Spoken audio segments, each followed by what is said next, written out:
normal like you were in class. In other words, Cox's no, 80th yeah, birthday all of you talking at the at same my time. house. This actually was like in August, early August, but we're celebrating Oh, you're one lucky guy. October 2nd here. Okay, everybody. First of all, I think all of you probably agree with me that how much we appreciate what Mike has done.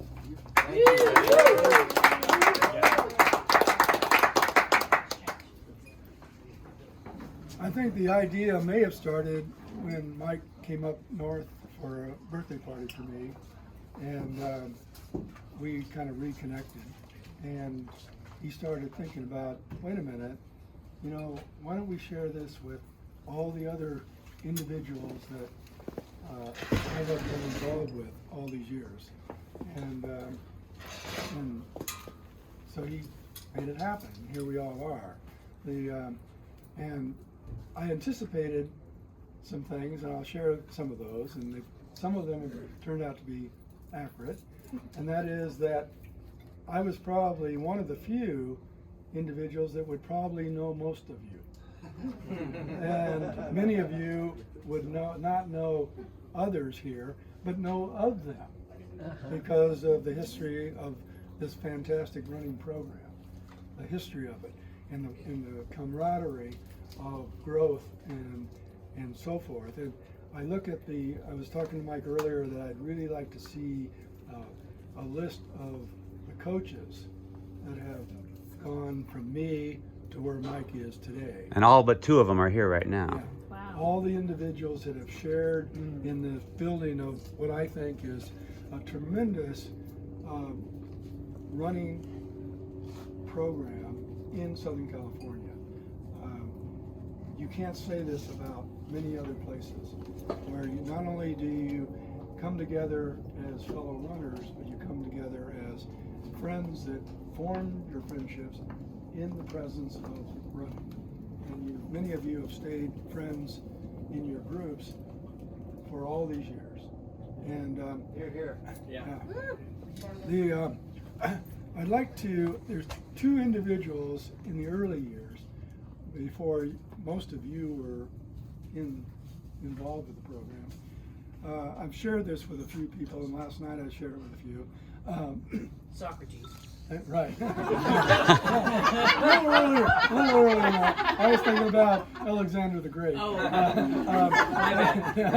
Anyway, a young man by the name of Ben Duffy, who was a senior here, the year that I got hired as a teacher and was got to be the cross-country coach. And I was still in Indiana, where I was finishing up my schooling. And Ben, senior, wrote me a letter and introduced himself to me, and that he was part of the cross-country team. And he indicated the team had really had some really bad problems, that 3 of the top runners had quit the team and were not going to run anymore. But he would really like to meet me, and when I got to LA, he'd like me, if it was okay, for me to contact him and meet him. And I did. And then he brought me into the school and introduced me to other teachers and coaches and a couple other students that ended up being my cross-country stats. A young lady by the name of Gloria Miller was my first stat. And so he got my feet on the ground school-wise. He then introduced me to the cross-country coach at San Marino, who was a guy named Jack Bradford at the time, and they had won CIF. He had a tremendous program there. He introduced me, and Jack started helping me and giving me workouts and giving me guidance. And then he introduced me to the cross-country coach at PCC, a guy named Larry Knuth, who also introduced programs and things and strategies and ideas. And so it got me on the ground. And then the guys that had quit the team weren't going to run. And so he took me out and introduced me to each one of them individually. And I had a talk with them and asked them if they would think about coming back and running for this new guy. And How I old did. were you? I was 28. And Ben was 18. Do you have long hair when you came from that area? Yes. Yes, but not ponytail. Okay. That was later. Yeah, that was later. I did have long hair though. And that's another, I know I'm boring you. I think we have a picture. I think I have a picture somewhere on somebody's phone here with the long mustache. Yeah, well, this build up because this is important to how this whole thing got started. So I ended up with 16 runners. Remember, in those years there were no girls, and so it was 16 guys, and and none of them were in shape. They hadn't run all year, and but they came out, and I realized these guys are pretty good, but they just weren't in shape. So we finished third, I think, or fourth in the league, and but they stuck with me, and so on, and we moved on into track. Well, to show you how good they were in track, they finally got in shape. The one guy that had quit the team and had been working in a gas station, he was the mile champion, and he got a full ride to Humboldt State in track. In the 2 mile, we went 1-2, 9:20 something, and 9:48 in the 2 mile. So this team that only finished third or fourth in cross country, in distance we went 1-2 in the distance races in track. That's how good these guys were. Was Mike Tim one of those guys? Yes.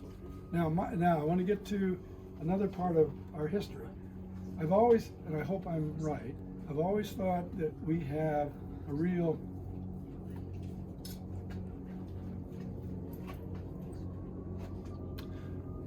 it's hard to use this word, but a real moral concept in our program. I had the best runner in the league. His dad turned him in for smoking. And in those days, they had signed a contract. And if you were smoking, it was automatic dismissal from the team. And here he was. This is in the very first year before track. But in those days, and I think maybe that's still the case, if you get kicked off one team, you still can be eligible for other teams later in the season. So cross country, but you can still be eligible for track or whatever. Well, his dad turned him in, and I said to his dad, I said, well, look, there's a contract. Remember, I'm first year. There's a contract, and the contract says if you're smoking, it's automatic dismissal. And he said, I know that. And I said, okay. So I called Mike in. Remember, he's the #1 runner in the league. And I said, you're gone. And I said, but understand something. You get your act together, you stop your smoking, I'll welcome you back in track. But for now, you're not part of the program. So there it was. And his dad, tell you this connection, his dad found me my house that I was living in Alhambra, and I lived in for 40 years. His dad gave me money every week for gas to take kids out to run. His dad took me to a Ram game every Sunday because he had season tickets, free. That was the father of this kid that I had to kick off the team. Okay. Wow. I've always felt, I tell that story because I've really felt that is the beginning of what I hope this program is. You can be good, you can be bad as far as running talent, but you can always be moral and good as people. And that's what high school sports really is about. Very few, especially in running, are going to go on and be professionals in this sport or in running. So what is this sport about? What is this sport about? This sport is about growth, development, leadership, focus, dedication, loyalty, moral compass. And that's what I see when I see all of you guys. And I I've talked to a lot of you over the last 2 days, a lot about what you've been doing and what your life is and the ups and downs that we all have in our lives.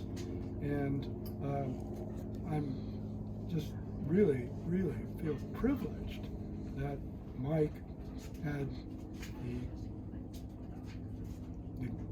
motivation, the ability to do all this. So that's it. Well, Coach, this is a DVT from our season, 3 or 4 years. So. Okay, one last thing. If you've noticed, I haven't said very much at all about how good certain teams were or how bad they were. Because as I sincerely am standing here today saying, that really was not what it's about. It's always wonderful to win, but that's not really what this program for me was about. It was about feeling good about what your ability would get you to achieve. Whatever that level was if you felt you gave it everything you had, that was good. That was what a good season was about. Some of the good guys that I've been close to over the years weren't really great runners. I had nothing to do with it. They were good people. So that's it. One last, all of you that came from miles away, unbelievable. I really appreciate that. You local folks, you know, you can. Okay. Thanks, Coach. Happy birthday. Happy Oh, yeah. birthday. And we're going to be I doing don't a little celebrate we'll those do a anymore. champagne toast in a minute. We also have cake, but there's still the taco truck guys have